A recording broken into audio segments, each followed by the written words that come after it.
Good evening, everybody, and welcome to the June monthly meeting for the municipality of Eastern Charlotte.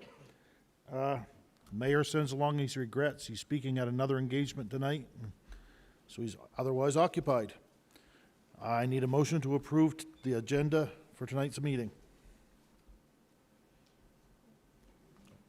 Mike, oops, sorry, and Lisa, sorry, Councillor McKay. At this time, councillors may declare any conflict of interest.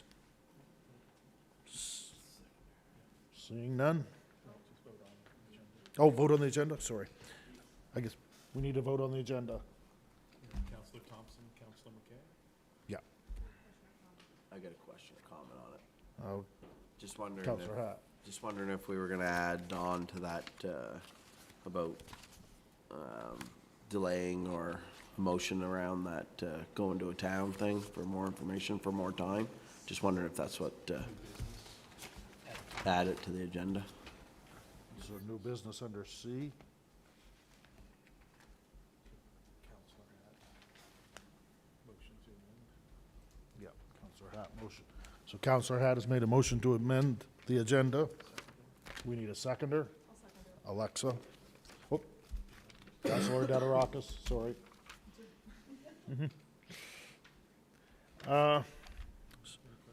Any questions on the agenda and the amendments?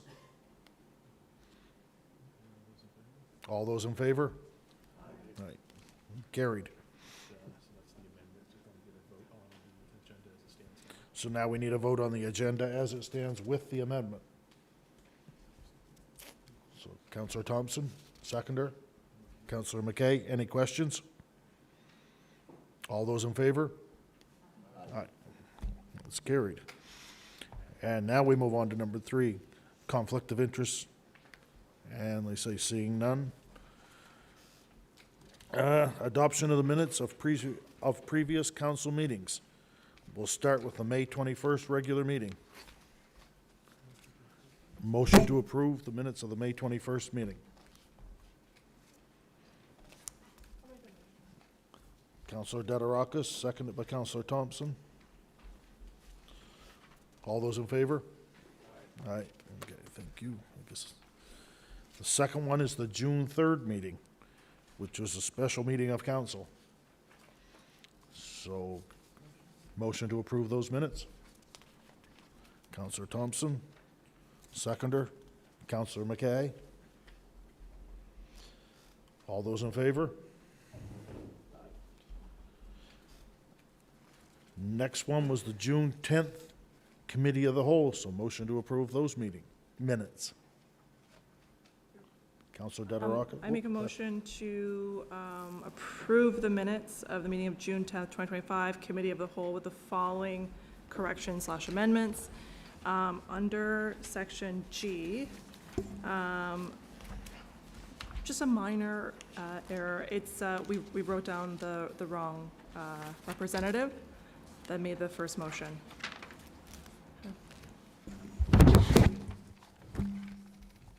Okay. So we have a motion to accept the minutes as corrected. Seconder. That's Councillor Hatt. All those in favor? Next one, public hearing, dated June 11th. So get a motion to approve those minutes. I'll make that motion. Councillor Hatt, seconder. Councillor Tidd, all those in favor? Okay. Business arriving from the minutes. Is there any, Mr. Cadet? Seeing none, we'll move on to delegations. At this time, we have the presentation of our financial audit for 2024 with representatives from Teed, Saunders, and Dole here. So you guys, at your leisure. Thank you very much. It's good to be back. In fact, I think we were here just 6 months ago, right around this exact time, to do 2023, so we're gaining ground, and that's good. My name's Andrew Logan. I'm a partner at Teed, Saunders, Doyle. Megan Porter with me tonight. She's the manager in charge of the file. We have completed the audit for 2024, and so tonight we're going to talk a little bit about that and touch a little bit on the financial highlights for last year as well. We'll try to keep it short and sweet. The financial statements are really long, 36 pages. I intend to talk only about 2 of them. First of all, just in terms of the audit report, the good news is there is a clean audit opinion expressed once again this year. And I've probably said this before, but essentially the responsibilities of council is to ensure the financial governance of the municipality. And they do that by delegating the accounting function to staff and to others within the organization. And then they also hire auditors to come in at the end of the year to check the financial records, to check the financial statements, with 2 main goals in mind. And that's our job, is to make sure these financial statements are prepared in accordance with proper accounting standards that's published across the country. And our second job is to make sure there's no material errors in the financial statements. And those errors could be caused by, on purpose, through fraud or theft or some of those bad things, or unintentional. But that's our job, to make sure they are true and correct. And so if we could just scroll to the top of this page for just a second.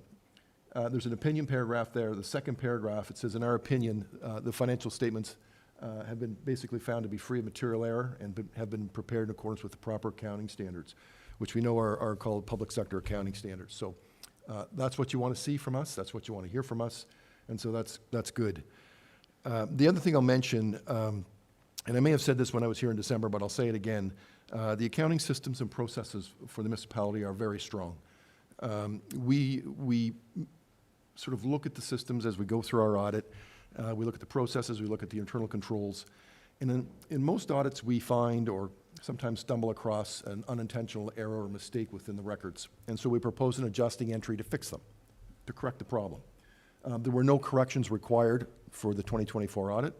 And in fact, we found no evidence of even minor mistakes within the accounting records. So that's good news. Again, that means the folks that are in charge of that process are doing a good job, that the internal control systems are working, and that the financial information that you guys are looking at every month to make your decisions is true and accurate. And that's what you want. You want to make sure that's the case. I'll talk a little bit about the financial results for last year. If we could scroll to a couple of pages ahead. Right here, we'll stop here. So this is the, we call it income statement, or a statement of operations for the year. Both revenue and expenses were up in 2024. This is the revenue section. Significant amount over budget for revenue. That's a bit of a misnomer, because the conditional transfer line, which you can see there for 1.5 million, is generally not budgeted, because at the time the budgets are prepared, the transfers that come from the province or the federal government is not known. So that money may or may not materialize in a particular year, and when it does, it's generally spent right away. For example, if DTI puts out a bunch of work to be done on the designated highways, the funding will come in and then it will get spent. So it's sort of an in and out, but it does create some fluctuations within the revenue line. If we could scroll down to expenses. As I mentioned I just used the DTI example, and you can see under transportation services, the third line down, how we are significantly over budget on the expense side. That corresponds to the revenue that came in. So it's sort of an in and an out, really has no major impact on the operations of the town. There was a surplus last year. You can see that there, $585,000. It's a function of some revenues coming in that exceeded budget, around some things around interest income, and there were some contributions and donations to the municipality last year that were not budgeted. The bigger part, most expense categories are below budget last year for various reasons. But we see that the expenses on almost all lines, with the exception of transportation I mentioned, are down. So we did end up the year with a surplus of 585. From the budget perspective, as we know, the province funds us under sort of a different model than these financial statements. There were operating surpluses in both the general fund and utility fund last year, and they totaled about $430,000. Those surpluses will be carried forward for a couple of years and then brought back into the budget in 2026. If we could scroll to the next page. This is the public sector accounting standard equivalent of a balance sheet. So it sort of shows you a snapshot of your assets and liabilities for the year. Our comments are, again, I said this in December, but it's a healthy balance sheet, a healthy situation. Our financial assets and our financial liabilities are listed here. If you could just scroll up one line. We have a number there called a net asset position. Most municipalities have what we call a net debt position, meaning they owe more than they have in terms of assets. You folks are in the reverse, so that's a positive thing, meaning you have more financial assets than liabilities. And that's, most of you have managed very well in keeping your long-term debt numbers in a manageable and reasonable level. So we have 573,000 in net assets. If we scroll down a little bit further, this is the section that sort of measures our investment in infrastructure, roads, streets, buildings, equipment. We've 43.7 million, that's up over the prior year. There was about almost $2 million invested in assets and infrastructure. Roads, I think there was a new fire truck purchase last year, if I remember correctly, some equipment, some work done on some municipal buildings and some other things like that, and a little bit into the utility system as well. Most of that was financed through some debentures that will be forthcoming, or some other debt. There was some money spent out of operations, and in fact, a bit out of the reserves as well. The reserves grew last year. The town has approximately, numbers off the top of my head, I can't recall.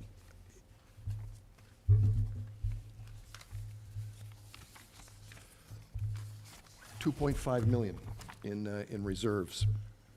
And that grew by about 450,000 last year. You probably recall making the transfer near the end of last year. Again, a very healthy reserve situation. Most of that's sitting in cash, with about 1.5 in cash and about $1 million in GICs.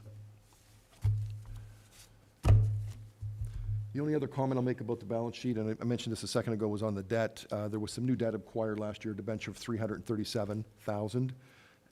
There was about $202,000 paid down on debt. And so our net debt position did increase by a little bit to $1.85 million. I think the takeaway from the financial results for last year are a healthy surplus, good expenditure control, and the statement of financial position continues to be strong and in good shape for the municipality. That's all I have for my notes.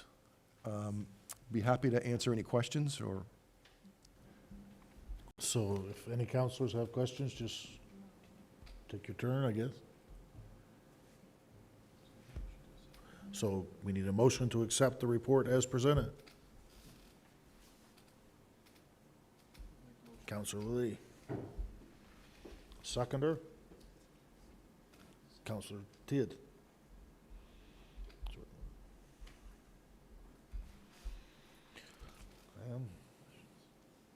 Any questions? So in conclusion, you would say that we're in good financial standing? Yes, I would say Yeah. that. That's good. Now we'll go to the vote, please. All those in favor? Aye. It's unanimous. Thanks, guys.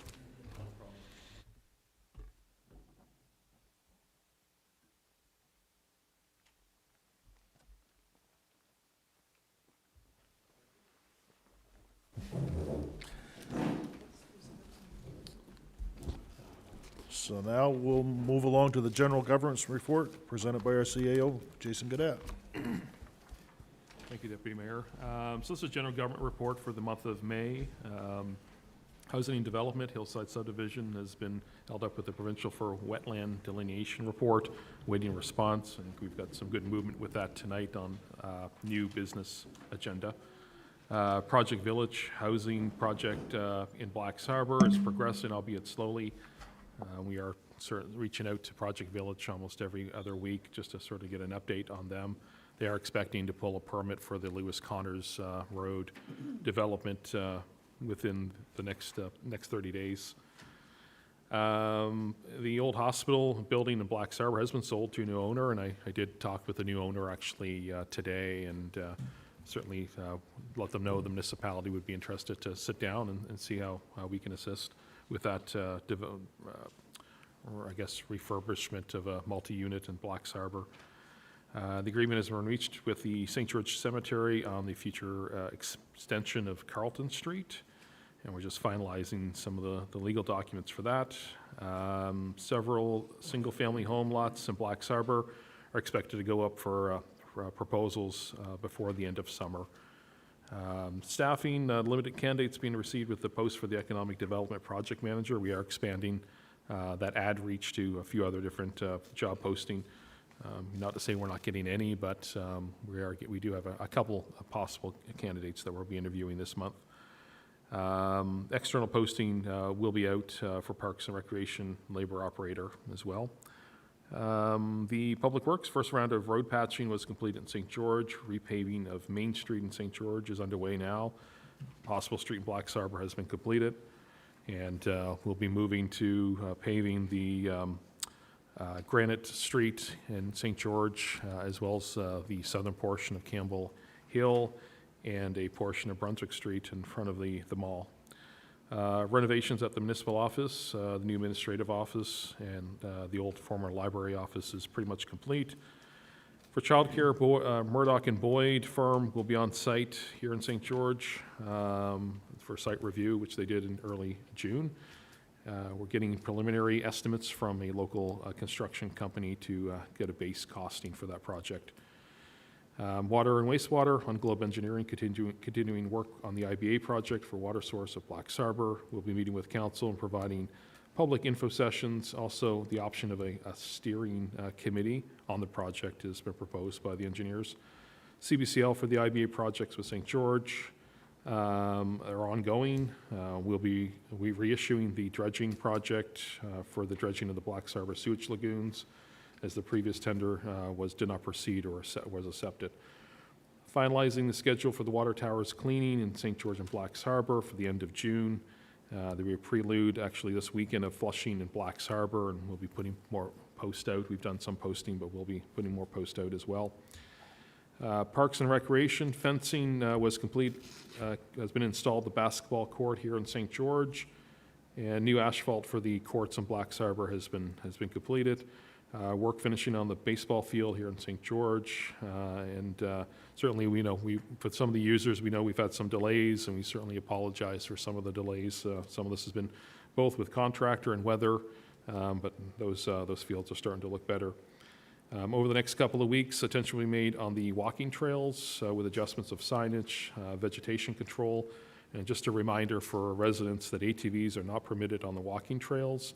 We'll be doing a few different things to mitigate any of the ATVs on the walking trails as well. Canal Beach has reopened, though some additional work for the swim buoys, as well as some rock cleanup and gravel cleanup on the beach will be completed. Users are reminded to keep dogs on a leash, and please clean up after your pets. There's lots of pets going to Canal Beach, but just make sure that they're on leash and that you clean up after your pet. And also the beach at the gate at the beach does close at dusk. If it does close, if your car is there, it will close, it will leave your car in. You have to pick it up the next morning, so just be reminded of that. Work has started on the outdoor market picnic shelter at the Riverside Park, and anyone that is interested in using the large market shelter for booking the updated bandstand, please call the municipal office. We can look at different things for open concerts, or if there's going to be anyone looking at hosting a market, but we'll be looking as well to schedule our own St. George Market at the Riverside Park. Fire, the tender is being finalized for the new fire truck to get that out and see what kind of costing we can get for a new fire truck pumper and the support vehicle with the retirement of the Blacks Harbor Unit 650. Dangerous unsightly properties. There are two properties that actually went out today for demolition, and one is on Bonnie River and one is in Utopia. There are two other properties on extended orders to comply. And that is the general government report. Thank you, Mr. Gadet. Any questions? Alexa? Councillor Diderakis, yes. No, I'm just joking. I have a question for our CAO. So in regards to the Economic Development Project Manager, where is the municipality advertising? We are doing Indeed, and For there's a Indeed, few yeah. other HR ones that their HR has been using. I believe she's going to be posted on LinkedIn is Yeah. the next one. That's It is cool. posted on our website as well. So it's just, we're getting a variety of different candidates, but, trying to find someone that kind of fills both of those Yeah. positions has been a bit of a challenge. Have we thought about maybe reaching out to Charlene Hatt of of the Service New Brunswick? Yes, that To we have see- as well. Yeah. And really through our HR, they've used some of their own networks to sort of let people know. We haven't engaged in a headhunter, but there are some people that are getting the word out for us as well. All right, perfect, thank you. Mr. or Councillor Tidd? Just had one question in regards to Canal. Do we have any hours set for the canteen, or has the operator? Just wondering about that, because I've been asked by a few people. I know Yeah, we we just can- opened, so I Yeah, get we that. can certainly check to see if there's something that's more structured with their hours. They tend to vary, especially with the weather, but we can certainly ask that and see. No other questions? Our next report will be Alex Henderson with the Southwest Service Commission. Thank you, Council. So in your package tonight, there's a couple reports, planning reports. One's dealing with a proposed unserviced 5-lot commercial business park type development. This is off Poor Hill House Road, and it's in the Fundy Bay Planning Area Rural Plan Regulation. So that rezoning request to rezone that property from agriculture and forestry to mixed-use development would require that rezoning bylaw. And I'll be here later tonight if you want to ask questions specifically on that, or if you want to ask them now, it's fine. But council can do 3 things. It can give first reading, it can request the views of the PRAC, and then set a date for a public hearing of objections. So that's going to essentially launch the process for that rezoning. There's also in your package tonight a plan report for the assent to the land for public purposes and the public street for the Hillside Estates subdivision. In terms of development, you've had 32 building or development permits approved year to date and 14 in the last month. You're just over 2.4 million in new construction value. You've had 8 subdivisions approved with 3 new lots added in the last month. Several zoning confirmation letters been issued, and 21 net new homes or apartment units have been permitted in Eastern Charlotte year to date, and that's 3 new homes in the last month. We met with council to help inform some decisions around enforcement and actions against several non-compliant properties, which the CEO mentioned. And there's been 1 new enforcement file open last month, and you've had 18 year to date. And those were Community Planning Act, Building Code Administration Act, or Dangerous and Unsightly Bylaw type enforcement files. If there's any questions, I'm happy to take them. Councillor Lee? Just one, Alex, on the Hillside subdivision. Yep. If we pass this tonight and the province gives their blessing tomorrow or the next day, whatever, as soon as we can, how long is it before you can generate a permit for that? So yeah, my understanding the province is actually good to go now, so that information would have been new. But basically, council sense, basically that gives leave to the clerk to sign that the plan of subdivision. But we also want to make sure that that subdivision agreement with the developer is finalized, because that's dealing with who's doing what with the infrastructure. I think a lot of it's complete, so there just may be some of those issues around the completion of different aspects. So that should be signed before the final plan of subdivision is done. But when that final plan of subdivision is signed by both the development officer and the clerk, those lots can get registered and then sold. So we're at the end right here. Few days? Well, the registration actually itself can take, that's the province there. And they were running at like 20 days to get a lot registered. So if that's what you're, if you're, and that might be last year's. I don't know what they are right now. It used to be around like 10 days to get a property registered, create a PID and all that. So, Wow. yeah. Okay, thanks. Councillor McKay? Alex, just for the first one, on the rezoning, what is that land zoned at now? So the frontage where the Rock Pit Church is, or Yeah. the Generations Church is, that it Yeah. would be mixed use, but the portion which is in behind, Yeah, the part that they're looking to rezone, that's currently used as a pit, so right. resource extraction. So Okay. it's zoned for resource development, agriculture, forestry, which permits resource development and Okay. pits and quarries and stuff like that. And it wants to be rezoned as commercial? Yes. Yeah. Okay, so then, or mixed use? Okay, so then my next question would be, access to that property, would that be going through 89 Mount Pleasant, or would there be a new road put in? It would be From- a private access that they already have. So there's already a private access over the church property. Right, So they would just be developing that private access. okay, Yeah. okay, thank you. You're welcome. Any other questions? No? Thank you, Alex. Councilor Thompson. With the property for Hillside being delineated, and we're just waiting for the permits from the RSC and the province to come through. Now, if they're in agreement, they can't start work up there at all until they have paper in hand? So you mean, you're talking about building permits for houses? Yes. So what we're right now dealing with is the actual creation of the public road and the public park, the land for public purposes. Right. So that has been one of these things that's been held up by the delineation requirement that the province has for these things. So that delineation is around like, where are these wetlands? Because the province raised a concern about that. But it came back with actually a clean report. Right. So you're good to go on creating the roads in that park, which needs to happen in order for the subdivision plan to be approved. Because we can't actually create those lots until council agrees that that road is going to be a public road. And so that's what you got to deal with tonight. The building permit will happen once you get those lots registered.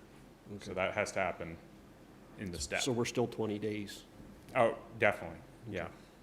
Thank you. This is no one else. Thank you, Alex. You're welcome. Our next report will be fire services. Councilor Thompson.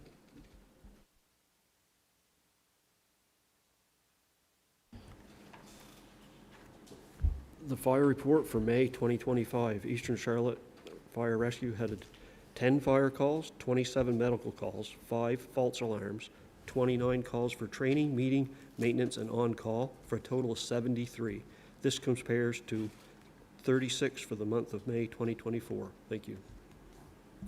Thank you, Councilor Thompson. Any questions? Seeing none, our next report will be Public Works. Councilor McCory. For Blacks Harbor, they're working on some equipment that needs repairs. They've got some up and moving. They're doing their lawn cutting and that. They're working on the ballparks. They're trying to anyways. Weather ain't helping them much. They're doing their water tests weekly, and they're doing the tower sometime this month, and they're doing flushing the lines this weekend, I think it is, isn't it? Yeah. Yeah, he didn't put that in there when he was doing it. He just said they were doing them sometime. And St. George is pretty much the same. They're doing the lawn mowing. They planted their flowers, and mower's been fixed. Bleachers have arrived for the basketball court in Mac and David Center, and we're put together. Flags are on Main Street. The new full-time employee started this month, and they've been doing their water samples every week, and that's pretty much it. Any questions on the Public Works report?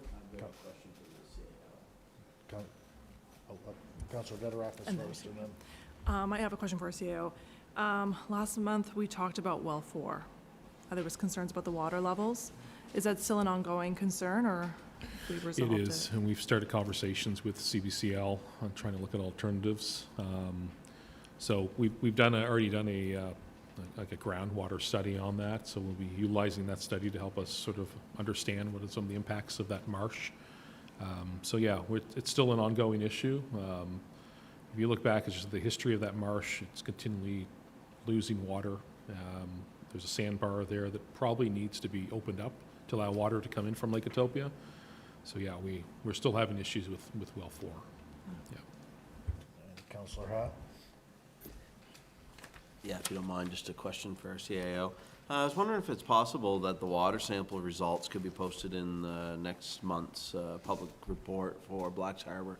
You don't see any of the reports ever on ours say about well testing and all that in there, and also with the lagoon, if we could try to mimic the pair of them to match, that would be great. Yeah, we'll do. Any other questions? Our next report, Public Works, Parks and Recreation, Councillor Hart.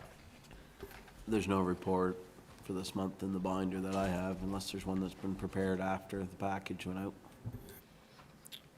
Okay. Other committee reports?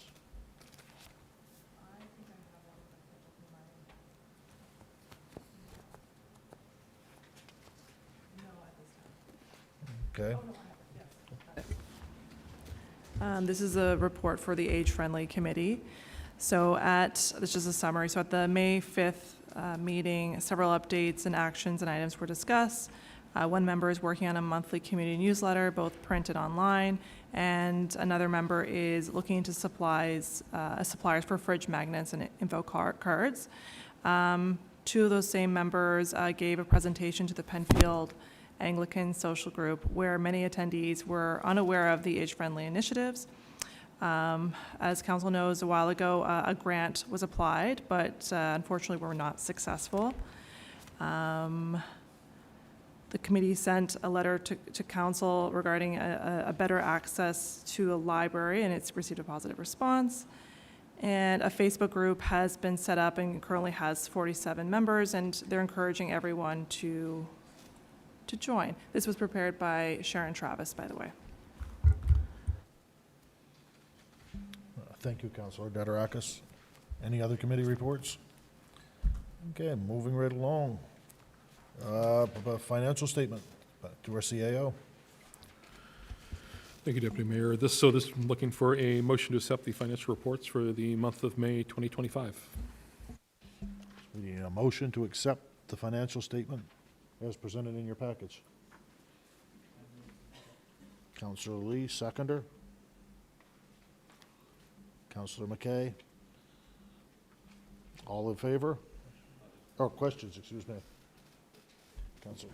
I have a question for our CAO. So in the budget, in our breakdown, it says that we have budgeted $40,000 for regional tourism for the Regional Service Commission. What does that look like this year for 2025? It's a good question. So we do, that's a budgeted item that is. We are mandated to pay, I understand. Right, yeah. We can but- certainly ask for an update on Yeah. that, and we can have that for next council for sure. Awesome, thank you so No, much, yeah. yeah. Any other questions? Okay. Motion to accept the financial statement as presented. Councillor Hatt and Councillor Lee, I think I heard. All in favor?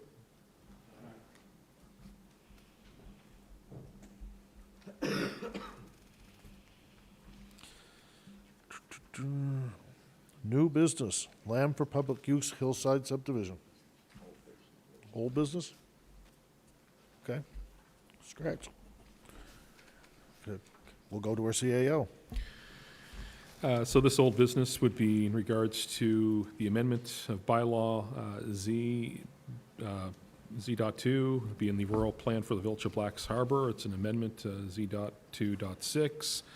So this would be a subdivision of lands up on Hillcrest Drive in Blacks Harbor. There was a public meeting that was held on, a special meeting of council held on June the 3rd. So this would be for a third and final reading of the amended bylaw. So we have need a motion, I guess, for the third and final reading. Councillor McKay, seconder. Councillor Dederakis, any questions? So all those in favor? Aye. So carried. Now we'll move along to new business. So it's land for public purposes, Hillside subdivision, Blacks Harbor. I'll go to our CAO for an explanation. So this would be for lands for public use, and this would be assenting to the road for public use as well for the Hillside Estates subdivision. It's council package on here. This is a large single-family, single-dwelling subdivision that's been in the works for a number of years, and get it to this point, certainly nice to see. I'm sure Alex can add anything to this if you'd like. Yeah, thank you. Yeah, as the CEO said, this subdivision's been in the works for some time, and it's good to see it come to the concluding decision at council. And again, the decision before you tonight is around the creation of the assent to the public road and the land for public purposes on that plan of subdivision, which then enables the registration of lots and the signing of the subdivision agreement. I guess just one clerical motion, or clerical point. Just with this 9A, it is highlighted as Hillside subdivision for Blacks Harbor, would be for Hillside subdivision for St. George. So we would be looking for a motion from council to assent to the streets of Hillside subdivision and the lands for public use as marked in the subdivision plan that council would have. Anybody wish? Mr. Councilor Lee, seconder. Be it resolved that the Council of Eastern Charlotte gives its assent to the streets and the land for public purposes as marked on the subdivision plan named Hillside Estates subdivision as presented to council, and that council gives leave to the clerk to apply the corporate seal of Eastern Charlotte and sign the face of this subdivision plan on behalf of council. And a seconder, Councilor McKay. Questions? I guess I'll just make a comment. This has been in the works for many, many years. So I'm happy that I'm seeing it move forward, and I know that this will make a big difference in our community. So we'll go to the vote. All those in favor? It's unanimous.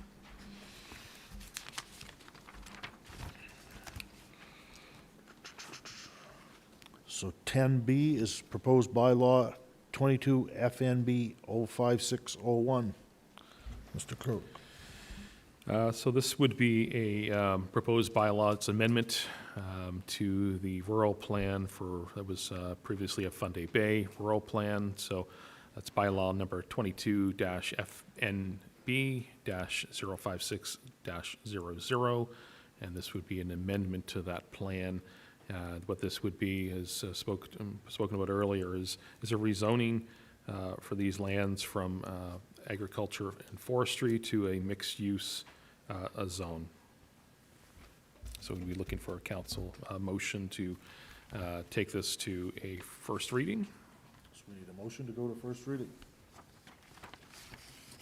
Councilor Lee. Be it resolved that council accept the first reading by title only of bylaw 22 FMB-056-01, a bylaw to amend bylaw number 22 FMB-056-00, being the rural plan for the Fundy Bay planning area. And we need a seconder. Councilor Thompson. Questions or comments? Councilor Delarakis. I have some questions for you, Alex. So with this, can the land be subdivided without changing the zoning designation? No, so the land right now is in a resource type zone. So what they want to do is they want to do some smaller lots that would be appropriate for commercial developments. And so we had to look at this from a point of view of the rural plan policies and the point of view of the provincial statements of public interest regulation. So when we're doing that analysis to say, is this the type of development subdivision that would work within the rural plan's overall objectives? And that's what we conclude that, yeah, it would work, especially given that it's commercial development. The main concern would be that if it was impacting agricultural viability of adjacent farm, or it was going to be a type of development that would have an issue with there being a continuation of a rock pit south of the location, then this would be potentially a problematic subdivision slash rezoning.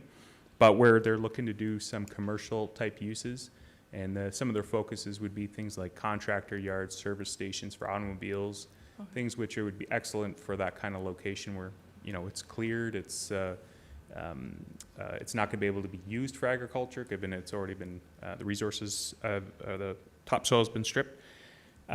That this would be an excellent location with some buffering between the church and this sort of business park, and a buffer between this location and the adjacent farm slash residential property. So, yeah, no, it would work.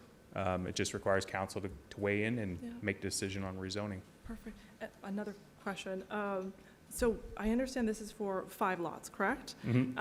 So what would be the problem for council to approve specific use for each of the specific lots? I understand this is like it's one shot, right? One shot for 5. What's the difference between doing that versus going individually? Yeah, then I guess it's 5 rezonings, if that's what you're looking at. One thing you could do, and you can see we recommended in the terms and conditions in the report, is to limit use for residential purposes. Because, like I said, there could be, look, if one of those lots, say the one in the middle, somebody put up a house and they didn't want any noises around them, they didn't want animals behind them, they didn't want to have, you know, quarrying or resource extraction down the road, that would be problematic. So we're recommending that you just put a limitation on no residential uses in that development. So if there are uses in there that you would see that are in the mixed-use zone that wouldn't be appropriate there, council would fully within its prerogative to limit future land uses to certain uses.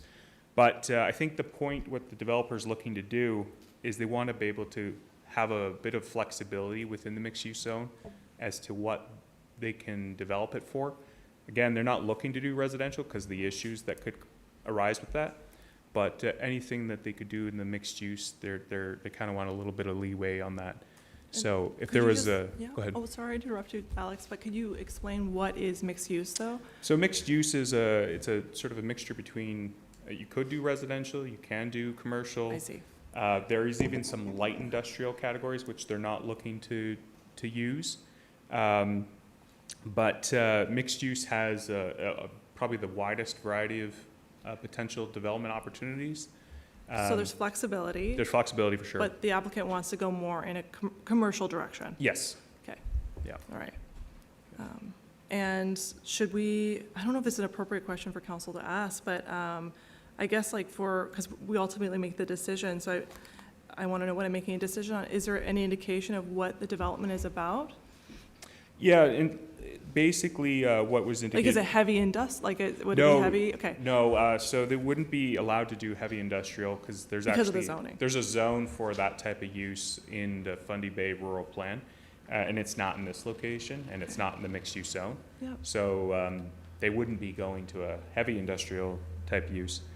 Yeah, their focus was going to be some of these commercial uses that are things that, let's say folks are doing a contractor yard out of their home and they need more space to expand. Well, there's few opportunities in the area that people can set up these types of, I guess you call like medium impact commercial use. Yep, So it's a little bit, you know, like with this location, it's a bit set back from the adjoining properties with those buffers. It's also set back from the public road quite a bit. Yep. So it's an excellent location for this type of development. Perfect. Thank you. You're welcome. Any other questions? Okay, we have a motion on the floor, so we need to go to the vote. All those in favor? That's unanimous. So now we move on to second reading. So this will be a second reading in its entirety of bylaw 22-FNB-05601, bylaw to amend the rural plan for Fundy Bay. So with this second reading in its entirety, bylaw will be made available on the website and at the municipal hall for anyone looking for copies. So we looked for a motion to have this a second reading of this amended bylaw.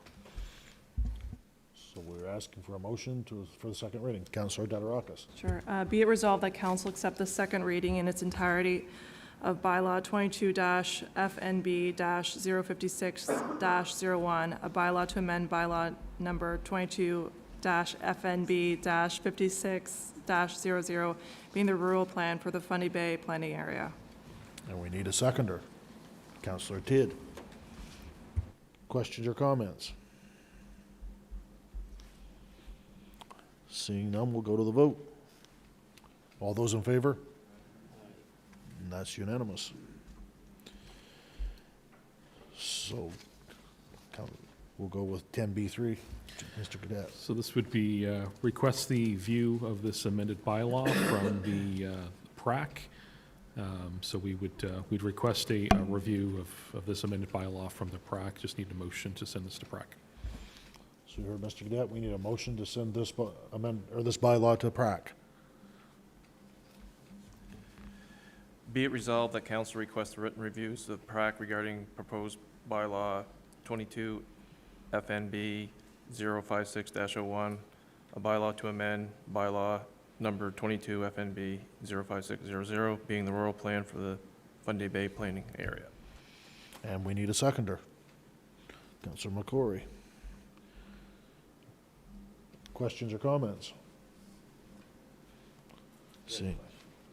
Councillor Hatt. I guess maybe more for clarification, even though it says Fundy Bay planning area, that's just right behind the church in St. George here. And Yeah. so I know when I read this originally before I went to the PID and looked online, it looked like it read like it was in Back Bay area, but it's literally right here, so, okay. Yeah, it would be in the area of Upper Latang.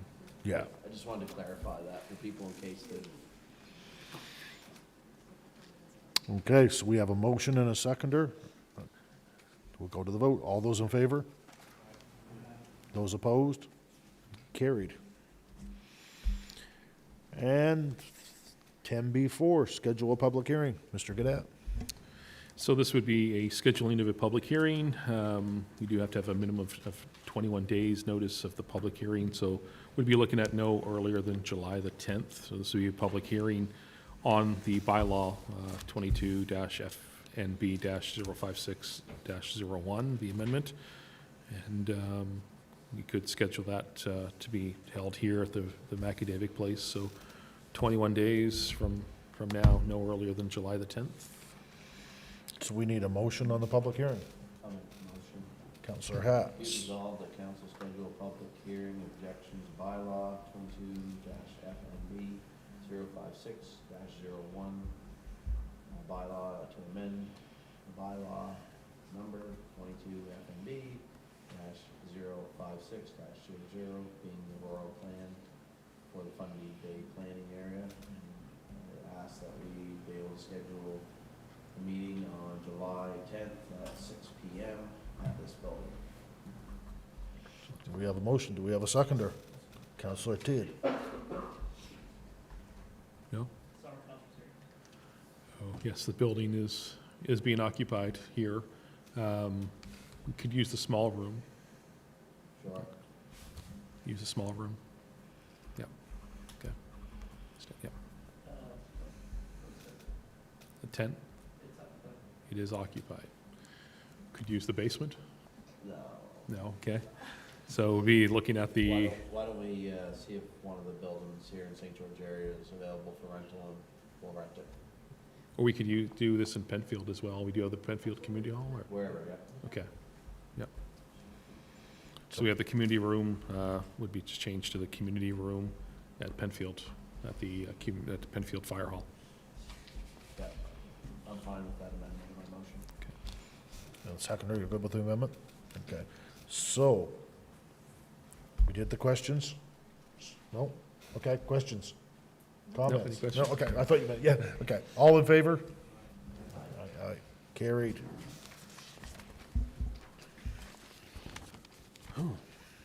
Moving right along. The next one we have is correspondence. No? Oh, classification, I didn't write down that paper, sorry, Ed. Councillor Hatt. I would ask that I be able to make a motion to look at delaying the status of us moving to a town for at least 90 days for allowing us to get educated and the public to get up to speed. Counselor Hatt, do we have a seconder? Counselor McKay. Any questions or comments? I mean, there's been a lot of questions about the designation. Many residents are asking, they're wondering what sort of change is going to have impact on them. And they also would like to know, what are the pros and cons of each classification for rural community, village versus a town? And also to see what sort of impacts this will have on conditional grants long-term as well, so. I just have one other question. In that regards, would it still not be feasible to have the department come down and explain those to the residents? Like, I know we had them formally to come down to explain when we had the motion on the floor, but I still think it would be pertinent for them to come down and give that overview. I can amend my motion to add that if you want that added to it. I think that would be a great idea. Okay. Okay. Yeah, we'll just add that we sent a letter to the province for them to come down and word it how you want, educate us on it, and give to the public, to the goods and the bads, so. And the seconder is good with that amendment? Okay, Lisa. Counselor McKay. So I guess we'll go to the vote. All those in favor of the motion as amended? That's carried. The next one we have is correspondence. And we have a letter from the St. George Animal Hospital. Counselor Lee, do you want to present that? Or animal shelter? It's in our book. Oh, he said he won't. Our CIO will do it if you want.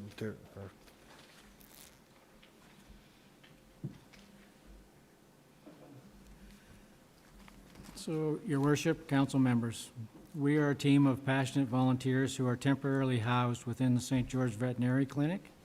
As you are aware, we serve the entire eastern Charlotte County region, St. George, St. Stephen, St. Andrews, Penfield, Deer Island, Grand Manan, Campobello Island. Since 2018, the St. George Animal Shelter has acted as a bridge between homeless and forever homes for over 2,000 animals that have come since inception. We provide food, shelter, medical care, and compassion for the animals in our care while we seek permanent replacement for them with loving adopters. Through the generosity of Dr. Melanie Egan, she has provided us with temporary space, but as her business has grown so much, she needs to use full capacity of her space within the clinic. We need space, and Dr. Egan has generously donated 15 acres of land for a new building. Now it's up to us to move quickly and have a new 2,000 square foot home built in the fall. The animal shelter is actively raising now for money for the building fund, and we are asking for the town's help in waiving a building permit fee of $1,275. On behalf of the animals we serve for believing in second chances, we couldn't do this without you, with deep gratitude. Melody McElman, Donor Relations. So that is the letter. Thank you, Counselor Lee. Mr. Gatt, do you have anything to add? No? Okay. So we need a motion on how council wishes to act on this. So Counselor Lee. I move to council make a donation of $1,275 to the animal shelter to help with their building. Do we have a seconder? Counselor McCrory. Questions or comments? Counselor Tidd. Just to note, I don't have any problem with this at all, but the waiving of the building permit fee, we are not permitted to do that, correct? Correct, so this would be a donation, not a waiver of fees. Right. Counselor Hatt. I see that there's an application to waive development charges along in this letter on our book. Is that correct?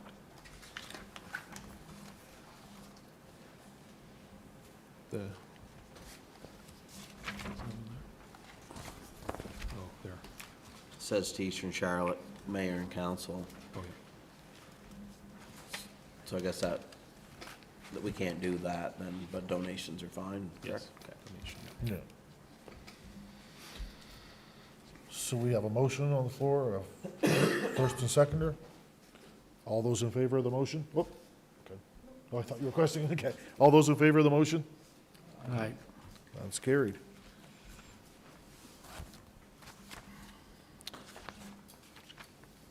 Okay, now we're moving on to public presentation and appearances. This is under bylaw ECO 1, section 7.1, members of the public shall be entitled to address council for 5 minutes with no debate from council on matters of municipal jurisdiction. So the mic is yours if you so choose. Quietly. Aha. And we need your name and address, please. Raymond Hall, 108 Mount Pleasant Road, St. George. Just wondering if there's going to be letters sent out to the residents for proposed bylaw amendment. Generally, they usually send them out within 100 meters. Alex would know. Just curious as to if that was going to be done. Thank you. Okay, thanks. Anyone else?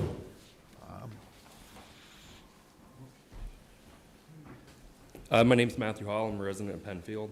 I'm standing here tonight to bring up a few issues. Firstly, I want to say thanks to the municipality for making an awareness post about the walking trails in St. George. These trails are used by many people, a wide range of ages, and it's even accessible for those with mobility issues as a way to get outside, enjoy nature, and stay active. These trails are also a tourist attraction and brings in a surprising amount of people from outside Eastern Charlotte. You can find many birders on this trail looking for the elusive American bittern. If you're one of the lucky few who gets to see it, it's a treat. I'm happy to see there's going to be more work to help keep ATVs from damaging the special trail. I would like to see the damage caused be repaired in a more timely manner, as it's now been a month and the damage from these ATVs have yet to be repaired. My second issue has to do with the response I received about the potential Francophone school being built in southwest New Brunswick by the provincial government. The municipality needs to be doing everything possible to get this provincial project built in Eastern Charlotte. To say the first you heard about this was during the interview with CBC Radio 2 weeks ago is unacceptable. This project was announced in December by the provincial government, and CHCO TV did an article about it a few days later. This was also a budget line item in the provincial budget. Our leaders should be reading the budget to see what priorities the province has set and how it can help the municipality. To not do this could be considered negligent. The project is funded by the provincial government and not a penny from the municipality. The tax revenue, the jobs, the professionals it would help attract to work there and to move here, and the opportunities this would open up to many of our children in the community makes it an easy thing we should be fighting harder to get built here. Lastly, there's an accessibility issue with holding the public hearing at the Penfield Fire Hall. The community room's upstairs, and it's not accessible for those who have issues with stairs. This may limit some participants from attending. I don't know what the attendance rate is usually like at these things.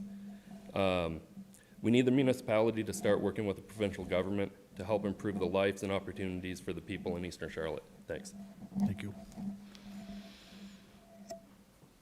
Anyone else? Okay. Yeah, going once, going twice, and councillor concerns. We're going to start tonight with Councillor McCory. Councillor Lee. Just to respond to that last gentleman, I'm not sure where you got the idea that we just heard about the Francophone school 2 weeks ago. You got the email from Mayor Craig that I got, so it's in his email. Said that we just found out about it 2 weeks ago? Yep. I missed that, sorry. Most of us knew about it last fall. So, anyway, just want to make sure you understand that. Councillor Tidd. I would just like to thank everyone for coming tonight. Councillor McKay. Thank you all for coming, and I'm all for a Francophone school coming to this area, so I'm on board with it. Councillor Delarakis. Sorry. Yeah, to your point, Matthew, I would love to have a French immersion school in Eastern Charlotte. And we need to, I believe the municipality was drafting a letter or has sent a letter. Have we sent it? Yeah, showing our support in having it built here. I know for me, I would love it for my son to go to a French immersion school, but so that's that. Matthew also reminded me I'm saying this to our CAO, on the trail there is a post from the coastal link that's laying down. If we could have Public Works erected, that would be great. And I guess for my closing statement, I guess it's just more so, a few weeks ago we had a presentation by the Service Commission with Raymond Funk about social development, I guess. I don't really understand, I don't know what his category of work is. I know he used to be a part of Vibrant Communities. And I guess with that and, knowing the other mandated services that we are mandated to pay for, it'd be great if we had an update on what's being done in certain areas. I know for last week when we had the meeting that was also hosted by the Service Commission and Minister Dorian, his name slips my mind, the Minister of Health, when he was here, I didn't even know that there was money there was money available from the Service Commission to access money for primary care. So I just think that council needs a refresher as to what's available out there. Councillor Hatt. Councillor Thompson.